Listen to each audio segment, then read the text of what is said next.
I mean, there were lots of people that I was in prison with that had similar crimes. I will say this though. It was easy to misspend the money too. It was very tempting to, get that amount of money in your account and be like, oh, I'm fine now. Like, I don't have to worry. Like, I can keep doing XYZ, because the money will help us grow. I think there's something about fiat money that is corrupt. I don't know. I think there's a lot of spiritual things with money too. There's just so much that I regret and wish I could do again, but at the same time, I'm really glad that I went through this experience because I learned a lot about the federal government. I learned a lot about my rights as a person, as an entrepreneur, as a mom. I learned a lot about how corrupt the prison system is, and a lot of the injustices. Welcome to the Bitcoin Source, the coolest Bitcoin podcast in the world. Today we have Jill Ford, a trailblazer in the Bitcoin mining space and the CEO of BitFord Digital, who also served time for white collar crimes. Jill, it's an honor to have you with us. Welcome to the show. Thank you so much. I'm so excited to be here and share my story. Jill, so you have a very interesting story, and I want to get into the whole background. Let's start at the beginning before you actually got into the Bitcoin space, and let's talk about your upbringing. Can you share where you grew up and how that helped you blossom into a serial entrepreneur? Yeah, so I grew up in Oklahoma City, Oklahoma, and both of my parents were entrepreneurs.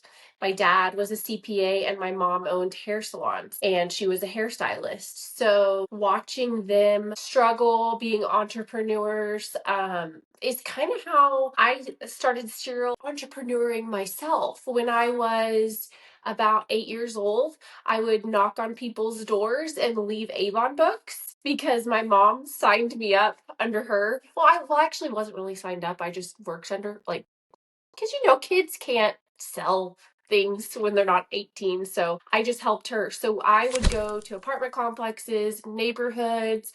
I would put books on people's door, any way to hustle and make some money. Because growing up, I saw my mom in a very abusive relationship with my dad.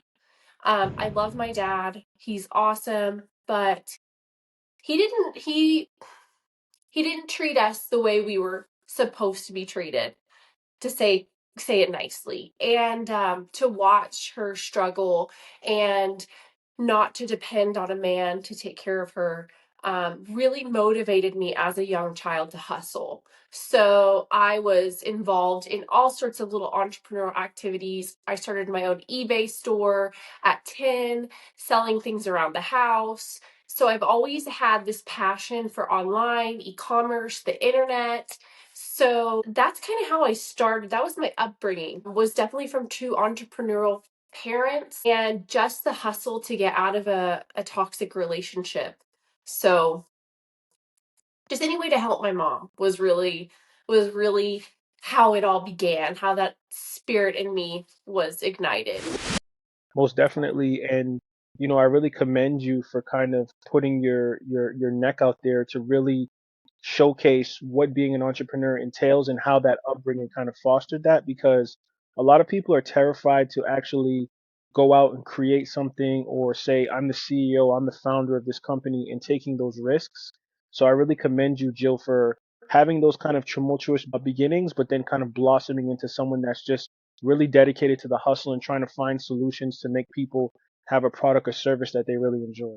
Right. And I believe that entrepreneurship chose me and I could not have it any other way. And a lot of that is just watching my parents struggle, the things that they did that I may not necessarily want to repeat, but just, those things that being a business owner is hard. And I don't think the federal government or really anyone, even the bankers, the people that you work with when you are a small business owner, they don't really tell you the risks. There's no, I mean, other than going to college and getting like your bachelor's or master's in business, there's really not anything that can prep you for the grind of owning a business and being an entrepreneur. There's just so much to it. And there's so much that you could slip through the cracks if you aren't on it and you don't have the right team. Yes, So, and your journey is extraordinary. I'm aware that your personal experiences, particularly in these notorious COVID business loans, like the COVID era, right? mm, That played a significant role in shaping your views on money. Could you tell us more about that? yeah, so in 2020, I took out multiple COVID loans. And it wasn't my finest moment either. I was under a lot of stress as a business owner. I'm sure other business owners can relate. Trying to make ends meet, having employees, running a business. And oddly enough, the business was growing and we were doing very successful. But my issue and the main reason I it failed was because besides the COVID loans, I was taking out high interest loans because I was such an excited entrepreneur that I wanted to grow. So anytime I could take a loan, I would because I thought it would grow the business. I didn't understand fiat money. I didn't understand that debt is actually prison. I didn't understand inflation and all these things that I understand today. None of that was taught to me. And while I did make some really bad choices with money and overspent on things personally, I think it was to fill a void in my heart that I could not fill with material things. I was so stressed out. I was buying things that I shouldn't have been buying. And I was trying to fill this void that only God can fill. And I turned to money and the fiat system, and I got really wrapped up in that. I ended up misspending the COVID loan that I had received, and I regret it so much. I wish that I had the understanding of money that I do today, but I really believe that I was put through this to help other people because they don't teach our kids about money in school. My dad was a CPA, but he was really busy all the time. He didn't have a lot of time for me, a lot of time for education to teach me. My mom was a hustling entrepreneur herself who was struggling to get by, and they were always taking out loans. They were constantly robbing Peter to pay Paul. So when I grew up in an environment seeing that, I thought it was normal. It's not normal. That is not normal. Taking out loans for things is not normal. And I fell into that culture and ultimately took these COVID loans and misspent them on things that I shouldn't have spent them on. And I had, just poor accounting. And there were just a lot of things as a business owner. If you're going to be a business owner, you have to have certain ducks in a row because if you don't have an accountant or an attorney, you can fall into some of these crimes without even knowing it. 100%. Yeah. And Jill, we're going to definitely expound into more about how that resulted in your incarceration and stuff, but there's a few more things I want to get on off the table. Yeah. So, with that experience, right, Jill, how did that kind of ignite your interest in Bitcoin and its potential as a solution? So after my business in 2021, it closed in 2021, I was very broken and I did not know what I wanted to do with my life. I had put all my confidence, everything into this business that I had grown and it had grown beautifully, but I had lost myself in it. And I honestly didn't know what I wanted to do with my career. But I knew one thing, and that one thing was that I knew how to help other entrepreneurs grow their business. Obviously, I was great at growing things. I just didn't know how to take care of a growing business. That became really apparent to me. So, what I wanted to do was help other companies start marketing and doing advertisements for their companies because I was really e commerce savvy. I've been on the internet since I was a little girl. And I was selling on eBay since I was 8 years old. So I knew a lot about online advertisements and how to market and run a business online. And during this era, a lot of businesses were still in person and bringing their companies online. So I found a LinkedIn ad from a company that I didn't quite understand really honestly what the ad was for, but she needed help with her online business and marketing it because she was starting a new business. And at first, that business was a app for social media influencers and we were creating the app. But I also have a strong design background, so I helped her design this app, But at the end of 2021, so at the end of the bull market, she decided that she was not going to do this app anymore, that she was going to sell Bitcoin mining equipment. And everyone in the company had lost their jobs except me. And she kept me on.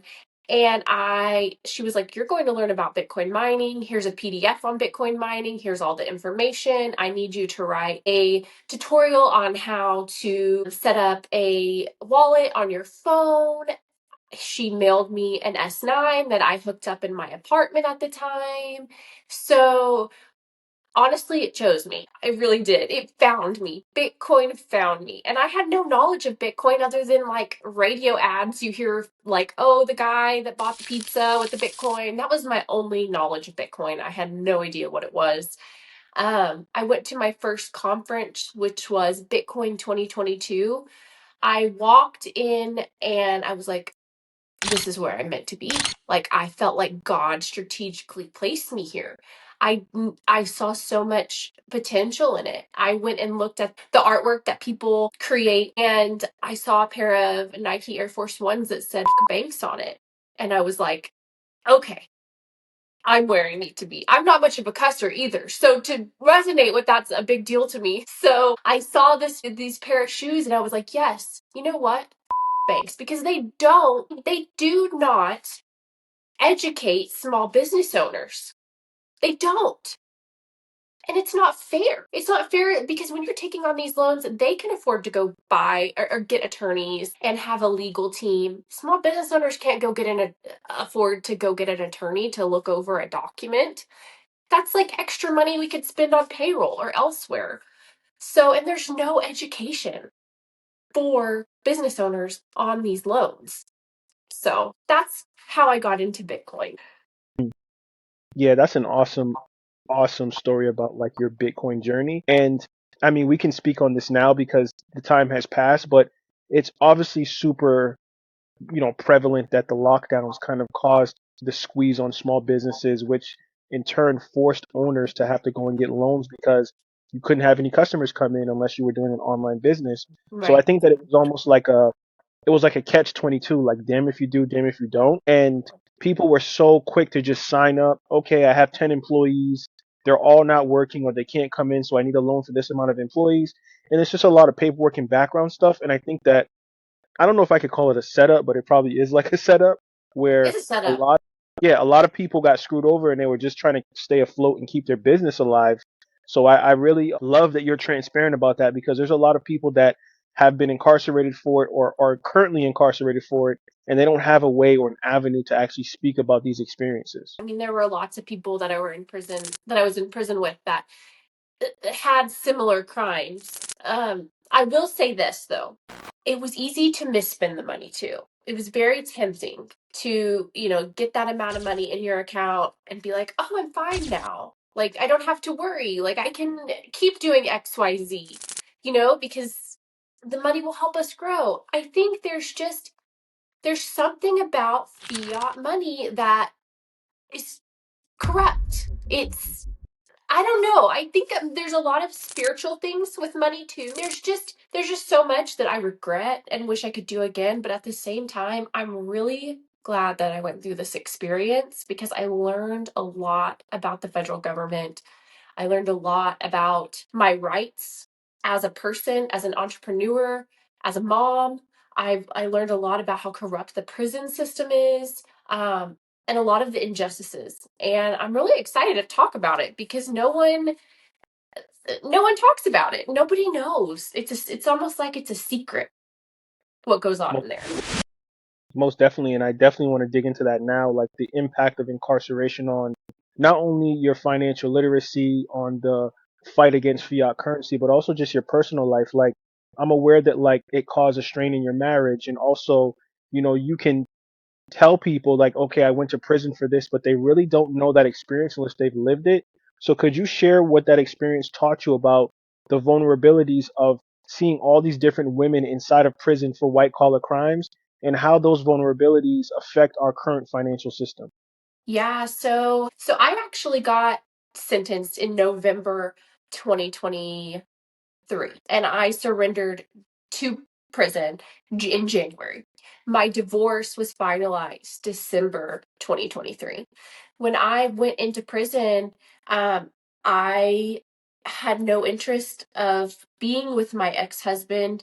We had both went through this catastrophic event of losing the business, and then we also have a special needs son. We have 3 kids, and he's special needs. So that was a big strain on our marriage too. So going into prison, I was like, I've got to focus on, I had been dating someone, before going in there. So my mind wasn't even like, let me get back with Trent. It was more like, I need to have time for me to heal. I didn't think I was going to prison. Like, I just need to clear my mind.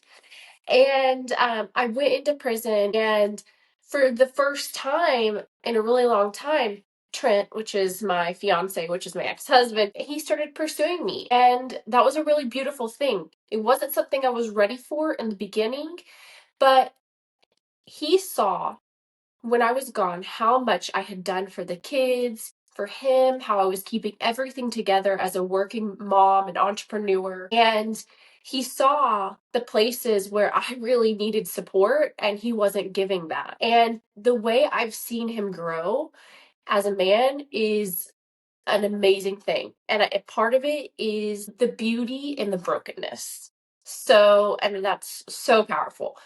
So that's a gift that not everyone gets to experience. A lot of times people see prison going away as awful. And yes, it was awful. It was awful for my kids. It's awful for a lot of women, but I believe that God can take these really broken situations and make them beautiful. Our relationship is better than it's ever been because we went through this. There were just so many struggles being a mom in there, missing birthdays, and he had to figure out everything financially. And it was difficult. It was a struggle. He never got a break. We have a special needs autistic kid that is on 24/7. He never takes a break. So it was a lot. I think we both realized where we needed to work on in our marriage. So that's the marriage piece of things.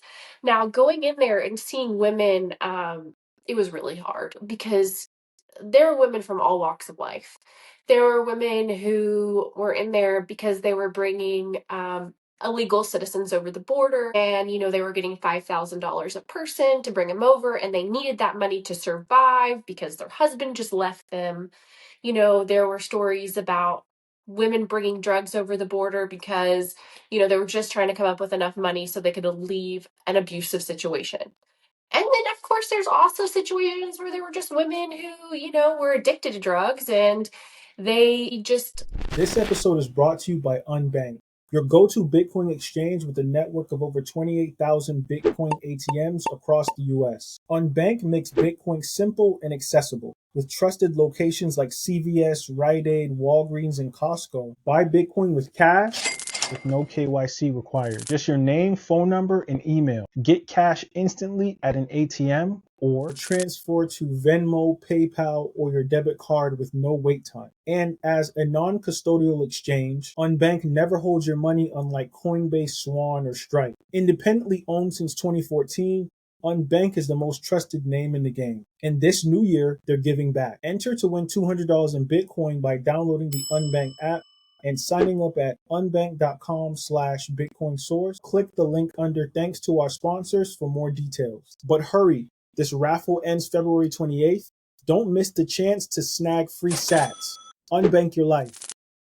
Needed to make some quick cash, or they were in there for conspiracy, or, it was anything from a white collar crime to, drugs. But I was in a prison camp. So there was nobody in there for murder or anything like that, anything like super hard. But what I saw 100% was that a lot of the crimes were money motivated.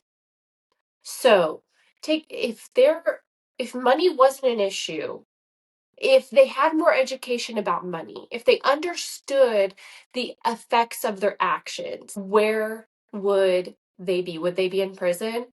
Probably not. If they had another way to make sound money, would they be in there? Probably not. But who's educating them? Because I know the federal government isn't. So that's where my passion ignited. And I started telling people about Bitcoin while I was in prison. I got books sent to me and I gave them out. Anytime anybody wanted to talk about Bitcoin, I just set up one-on-one meetings with them. Bitcoin Magazine was sent to me while I was in prison. The one thing about prison is that they don't let all reading materials even get into prison. So I was actually really lucky that what I got sent to me, I actually got. Because does the federal government really want people to know about Bitcoin? No, because they can't control it. Bringing Bitcoin in prisons and prison advocacy is very important because a lot of these women will surrender themselves to prison, and let's say they have a 5 or 10 year sentence. Money changes a lot during that time. And when they get out of prison, they see inflation the most. They're like, I bought this pack of gum for $1 and now it's $3.75. What happened? There's just no there's just no education on what happens. And the only education you get in prison about money is Dave Ramsey's Total Money Makeover, and you just go into that class, watch it for 15 minutes, and leave. And I just don't think that's enough. I think Dave Ramsey has some really good points, but I don't think it's enough to truly understand the monetary system. So these crimes will be repeated because there's no education. So yeah. Yeah, what are the key lessons that you've taken away from your incarceration now that you can apply this to your work with Bitcoin? Yeah. Well, here's the thing. I think my view of money and Bitcoin before I went in was super strong because I had been going through this whole legal process with the federal government for 3 years. So when I went into prison, that's when I saw the things that I learned, how they really needed to be applied, how it was very much needed. Bitcoin is needed. Taxation, inflation is taxation without any legislation. That's my favorite quote. Like, the government is stealing from us, and we need ways that we can fight back from this. And Bitcoin is one of them. And educating other people in prison is important because when they get out, they're going to be faced with so many decisions: opening up bank accounts, getting jobs, just controlling their own money for the first time. And this is where they can get into this cycle of, I don't have enough money, things are so expensive, now I'm having all these things that my kids need, I'm having to do it all and I don't know where to turn next. There's just no education behind it. There's just, yeah. So that's kind of what I saw, the lack in prison. Really the lack everywhere. It starts as children. I want to commend you and congratulate you, Jill, for kind of getting over that hump, getting over that adversity of being incarcerated. And then you didn't quit. You didn't just say, you know what, I'm a felon now. I can't get a job. I'm just going to like give in to what society expects from me. You come out, you blossom into this super, super CEO of a company called BitFord Digital. And I know Bitcoin mining is often perceived as this male dominated field. What challenges did you face breaking into this space as a woman, and how did you overcome them? Yeah, so being in the Bitcoin space is challenging because there's not very many women. So, and just to be totally real with you, the biggest challenge that I face in the Bitcoin industry is with the respect from men. You know what I'm saying? So, you don't have to flirt with me. You don't have, like, we can have uh just let me give you an example. My first Bitcoin conference, Bitcoin 2022. I walk in, I'm unsure of the environment. There's so many men. I'm nervous. I've never been around this many men in my life. Of course there's women there, but it's like I'm just scared, honestly. And I had this guy come up to me and he looks at me from head to toe. And at that point, my business had just gone out of business. My self confidence was in the trash.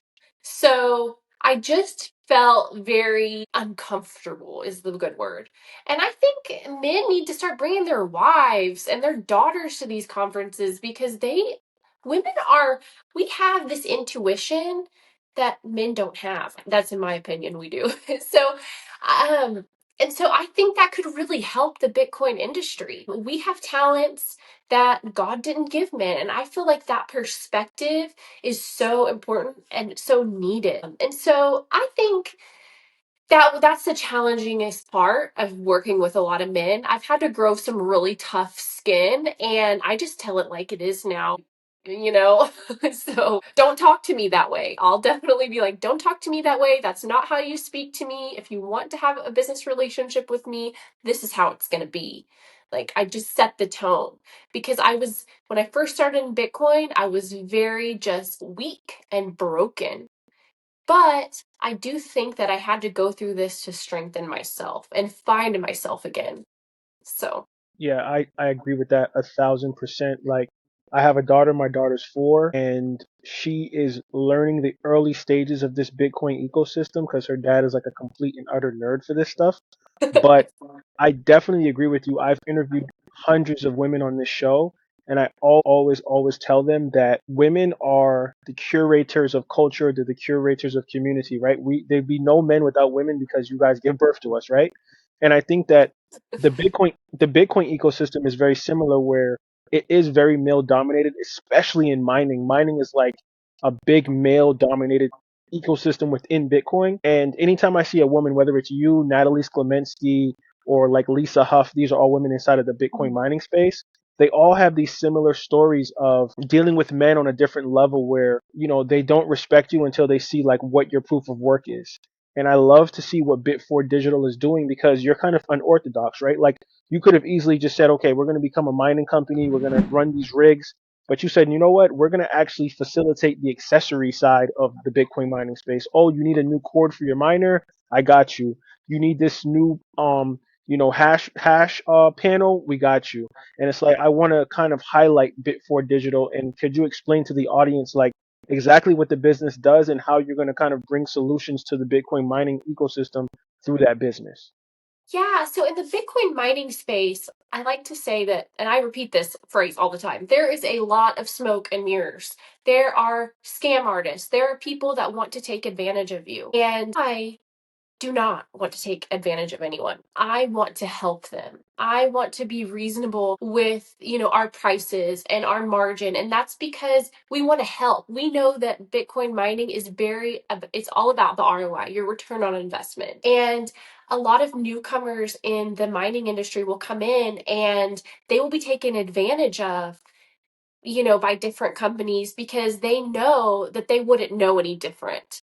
So my purpose and my goal is whether you have 1,000 miners or one miner, you know, we're going to offer you the same honest price. And I will help you from your cords to your cables. And even I also like to help you with the education piece. I have friends who I have a friend, his name's Brad James. He runs the Micro Minery Club and he provides education for people wanting to start their own mining farms. And I think it's so important to have a tour guide.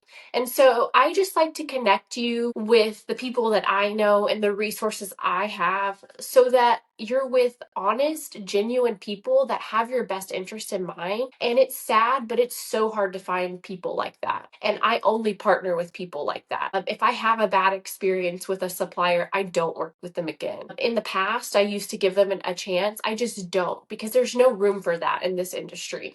Um, we have a this industry is growing and we don't have room for games. So I don't play them and I won't. And I think it was a lot of going through a lot of bad deals myself and being scammed to understand the other side of things. I think there's a reason for everything. And if I've personally been scammed, I'm going to do my best to make sure that these waters are clear, crystal clear, and we're working with the right people. And there's a lot of brokers and other companies out there that will just sell to you. Not really, they don't even know what they have to offer. You get it, it doesn't work. Like, I'm behind you 100%, 100% of the way. And I'm here.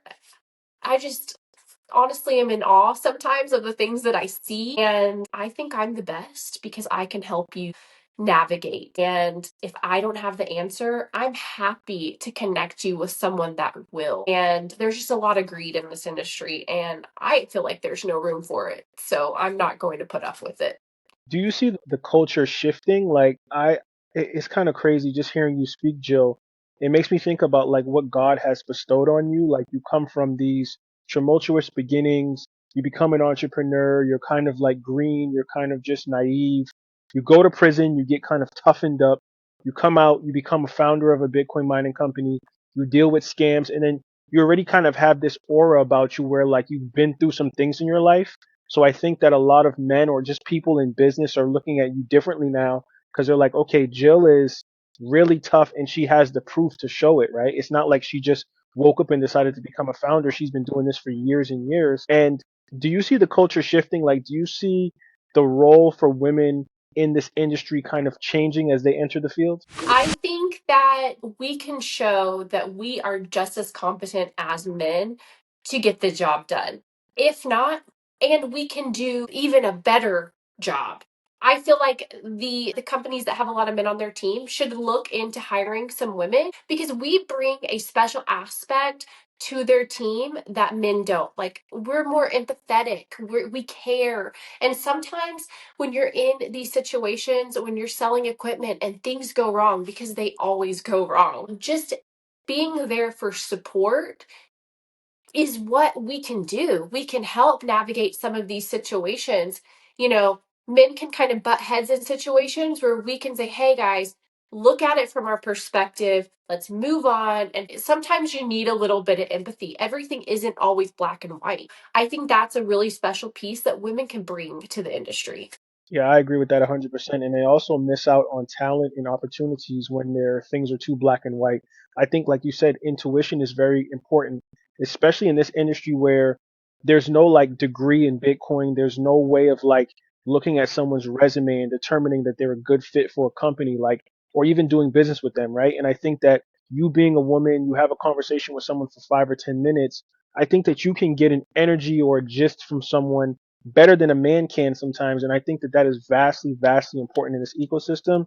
So I thank you, Jill, for kind of bringing that out because a lot of women don't say that. They just have this innate thing inside of them that they know these things, but they usually don't feel comfortable enough to speak on that on a platform or in a business room to let the world know, like, hey, I have something to say. And I also feel like this person's kind of sketchy, or I like this person and I think that you should go with that person. So thank you, Jill, for that. Yeah, well, I think it's so important. I work with a lot of different people in our industry from to source equipment, and I can tell you right away, I can point out who has what it takes to sell and who doesn't. And when I say sell, I mean like who has the energy and the drive to be able to be in to procure equipment because it's hard. There are a lot of scam artists out there. So you have to have a special person really to navigate through those things. And I work with people that I feel like are as talented or more talented than I am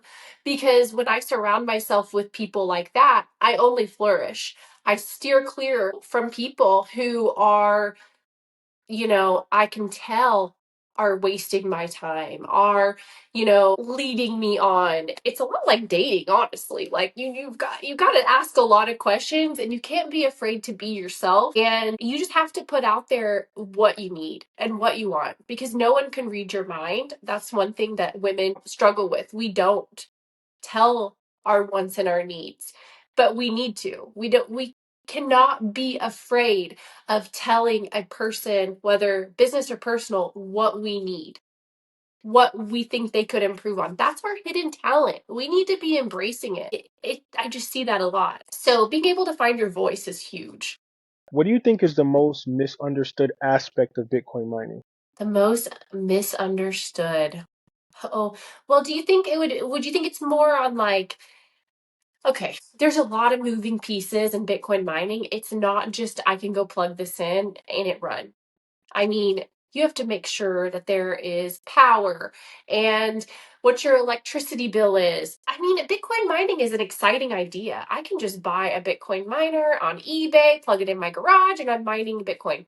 There's a lot more to it. So I think the biggest thing is all the little hidden pieces. Well, you need this special cord, you need this PDU, you got to make sure your electricity is this many voltage. You really got to have a an advisor to help you through it and one that's done it before. And there's not many of us out there that have. So that's probably that it's easy, that it's plug and play, that this YouTuber did it and he's making massive amount of money. So I'm going to do it. It's just not that easy. As a pioneer in the Bitcoin mining ecosystem, what role do you hope to play in shaping that future? Well, I'm really hoping to offer the education piece and share my story because I think it can help a lot of business owners going through bear and bull markets in the mining industry. A lot of companies in the last bull market took on loans and then they ended up filing bankruptcy. And some of those companies are now going through things with the federal government.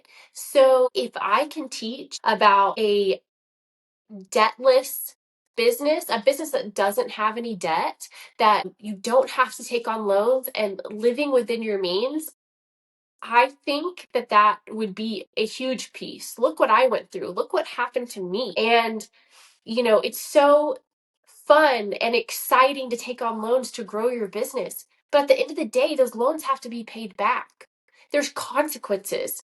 It's so fun to make money and, you know, try to expand, but there's consequences. And I think we saw a lot of that in the last bear market, which is when I really began in Bitcoin mining and companies were going out of business and filing bankruptcy. I felt like I could relate to them so much because I had just went through a bankruptcy and now it was a criminal investigation.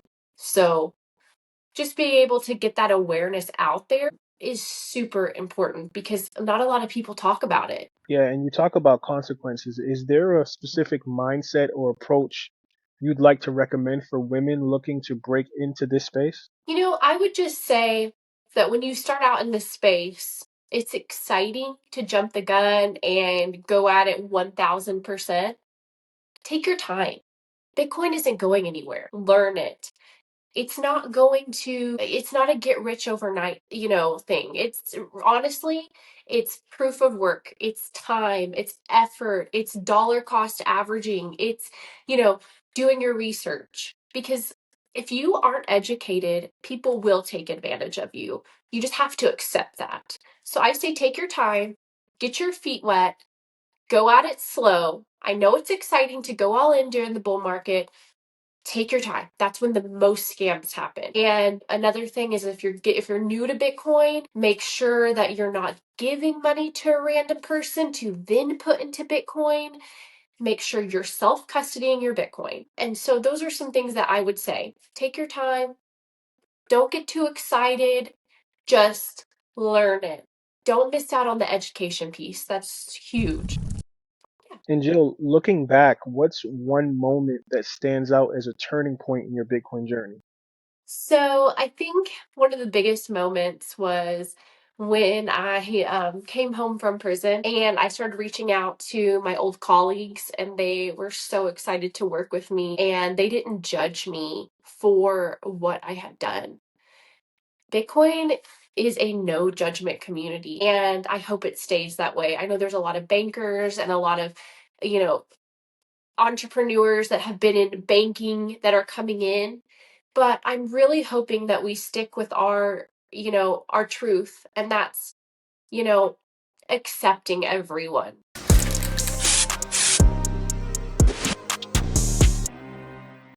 Sound money, freedom. That's really what Bitcoin is. Bitcoin is about freedom.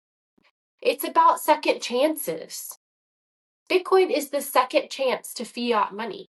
It is a way we can future proof our money from massive inflation. So if Bitcoin is about second chances, just keeping the community about that is so important. So I just honestly, I have so much gratitude for all the people I work with, all my clients, for giving me a second chance to really prove and take what I've gone through and make it a beautiful story that other people can relate to. I'm so passionate about helping others with it because I really believe I went through it for a reason, and I think it's going to help a lot of people. Awesome, I love it. And Jill, I kind of want to hit you with some rapid fire questions. This is the fun part. Um, Okay.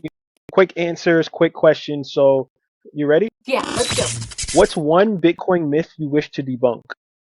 What's one Bitcoin myth? Well, I think I said that early, that it's like easy, fast, like, you can make money quick. What's your favorite Bitcoin book or resource? Thank God for Bitcoin. That's a really good one. Love that one. Shout out to Jimmy Song. Uh, So good. describe one word to describe Bitcoin mining. Oh god, scary, hard, difficulty. That's the word, difficulty. It's difficult. Last one. What motivates you every day to keep advocating for Bitcoin? My kids and their future. Yes, they have to have that's what I'm advocating for, is that they don't have to grow up not having the misunderstanding of money like I did. Thank you, Jill. To wrap this up, it's been a pleasure to have you on the show. I think that your journey, your insights, your passion is definitely bestowed by God. And I'm so happy that you're able to be free and able to get back to hitting the ground running with your business. I hope more blessings and more opportunities Thank bestow you. upon you. Before we wrap up, what message would you like to leave with our listeners about Bitcoin, BitFord Digital, and any financial empowerment initiatives that you might be pushing out? Yeah, so definitely with Bitcoin and going into the bull market, make sure your dollar cost averaging and don't forget the purpose of Bitcoin. The purpose is sound money. The purpose is freedom. So that's super important. It can get really exciting to make a lot of money during the bull market, but at the end of the day, don't forget why we're doing this. It's fun to be able to have extra money, to spend extra money, but remember, everything we spend has a consequence. Everything does, whether you see it or not. So, my suggestion and my hope is that during this bull market, and this is even advice for myself, as we make a lot of money, we're smart with that money because we never know what the future is going to hold. And we may need to save resources for what may be to come. And that's important. So when you're buying that fancy watch or that fancy purse, keep in mind what's better, a sound mind or the watch or the purse or whatever. I would rather have peace of mind later down the road when things get tough, because things will always get tough. Their life, it may feel good in a season and feel bad in another season. So do your best to prepare for the bad times. As far as BitFord Digital goes, I'm really excited to keep helping clients navigate through the smoke and mirrors of the industry. I'm really excited to go to conferences and speak and talk to people and help them. I love being a helper. So if you're interested, I'd love to, reach out and we can have a phone call. Even if you don't plan on buying anything, I love to just talk to people about what I do. And yeah, I just think it's really important to be smart and don't let money take over your mindset. The fast money, the fun things to buy. Be smart, save. We are going to be old one day. Realize that. Bad things are going to happen. So we have to prepare. So, Thank you, Jill, for yes. sharing your story with us. And to our listeners, don't forget to like, share, and subscribe to the Bitcoin Source. Stay tuned for more inspiring conversations like the one we're having today with Jill Ford. Until next time, keep stacking those Satoshis and challenging the status quo. Thank you, Jill. Thanks. Bye.